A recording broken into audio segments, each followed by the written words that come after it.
ಎಲ್ರಿಗೂ ನಮಸ್ಕರಿಸ್ತಾ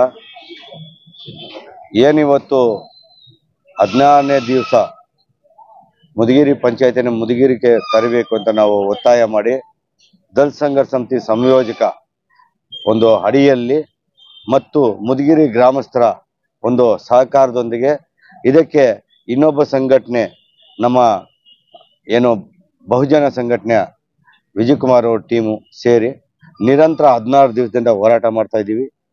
ಹೋರಾಟದ ಪ್ರತಿಫಲವಾಗಿ ಇವತ್ತು ನಾವು ಒಂದು ಮೊನ್ನೆ ಒಂದು ನಮಗೊಂದು ಸೂಚನೆ ಬಂತು, ಇಲ್ಲ ನಿಮ್ಮ ಹೋರಾಟವನ್ನು ಯಾವುದೋ ಒಂದು ಹಂತದಲ್ಲಿ ನಾವು ತಗೊಂಡು ಹೋಗ್ತೀವಿ, ಕೋರ್ಟಲ್ಲಿ ಇರೋದ್ರಿಂದ ಸ್ವಲ್ಪ ತಡವಾಗುತ್ತೆ ಅಂತ ಸುಮಾರು ಸರ್ತಿ ಹೇಳಿದ್ರು.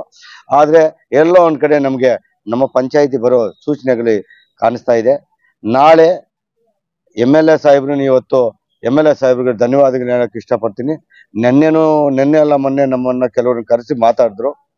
ಇಲ್ಲ ನನಗೂ ಆರ್ಟ್ ಆಗ್ತಾ ಇದೆ, ನೀವು ಬಂದು ನನ್ನನ್ನೇ ಬೈತಾ ಇದ್ದೀರಾ, ನನ್ನನ್ನು ಏನಕ್ಕಪ್ಪ ಬೈತೀರಿ, ನಾನೆಲ್ಲ ನಿಮ್ಮ ಕೆಲಸಗಳು ಮಾಡೋಕ್ಕೆಲ್ಲ ರೆಡಿ ಆಗಿದೆ, ಆದರೆ ಕಾನೂನು ಸ್ವಲ್ಪ ತೊಡಕಿರೋದ್ರಿಂದ ಅದು ಸರಿ ಮಾಡಬೇಕಾಗಿದೆ ಅಂತ ಹೇಳಿದ್ರು.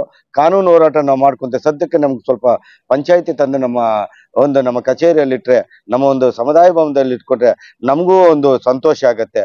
ಸುಮಾರು 33 ವರ್ಷದಿಂದ ನಮ್ಮನ್ನು ಯಾಮಾರಿಸಿ ಪಂಚಾಯಿತಿಯನ್ನ ದುರುಪಯೋಗ ಪಡಿಸ್ಕೊಂಡಿದ್ದಾರೆ ಅಧಿಕಾರಿಗಳಾಗಿರ್ಬೋದು. ಆ ಭಾಗದ ಏನು ಮುದಿಗೇರಿ ಬಿಟ್ಟು ಮಿಕ್ಕಿದ ಎಲ್ಲ ಗ್ರಾಮ ಪಂಚಾಯಿತಿಗಳನ್ನು ನಮ್ಮನ್ನು ಯಾಮಾರಿಸಿದ್ದಾರೆ, ನಮ್ಮ ಊರನ್ನ ಕಡೆಗಣಿಸಿದ್ದಾರೆ, ನಮ್ಮನ್ನ ಬೇರೆ ವಿಚಾರದಲ್ಲಿ ಪ್ರತಿಯೊಂದು ಡೆವಲಪ್ಮೆಂಟ್ ವಿಚಾರದಲ್ಲಿ ನಮ್ಮನ್ನು ಹಿಂದಕ್ಕೆ ತಳ್ಳಿದಂತ ಒಂದು ನೋವನ್ನ ತೋಡ್ಕೊಂಡಾಗ, ಇಲ್ಲ ನಿಮ್ಗೆ ಏನೋ ಒಂದು ವ್ಯವಸ್ಥೆ ಮಾಡಿ ನಿಮ್ಮ ಪಂಚಾಯಿತಿ ನಿಮ್ ಕರೋಕ್ಕೆ ವ್ಯವಸ್ಥೆ ಮಾಡ್ತೀವಿ ಅಂತ ಹೇಳಿದ್ರೆ, ನಾಳೆ ಒಂದು ಸಿಹಿ ಸುದ್ದಿ ಅಂತನೂ ಅವ್ರು ಹೇಳಿದ್ದಾರೆ.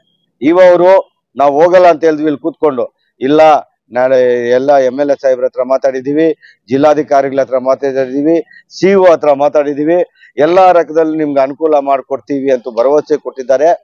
ಆಯ್ತು, ನಾಳೆ ನೋಡ್ತೀವಿ. ನಾಳೆ ಏನ್ ಅವರು ವ್ಯವಹಾರ ಮಾಡ್ತಾರೆ, ನಮ್ಗೇನ್ ನಮ್ಮ ಒಂದು ಬೇಡಿಕೆಯನ್ನೇ ಇತ್ಯರ್ಥ ಮಾಡ್ತಾರೆ ನೋಡ್ತೀವಿ. ಅದನ್ನೇನೋ ಇತ್ಯರ್ಥ ಮಾಡಿಲ್ಲ ಅಂದ್ರೆ ನಮ್ಮ ಹೋರಾಟ ಮುಂದೆ ಹೊರಡುತ್ತೆ ವಿನಃ ಇದನ್ನೇನು ತಾತ್ಕಾಲಿಕ ಬಿಡಕ್ಕಾಗಲ್ಲ.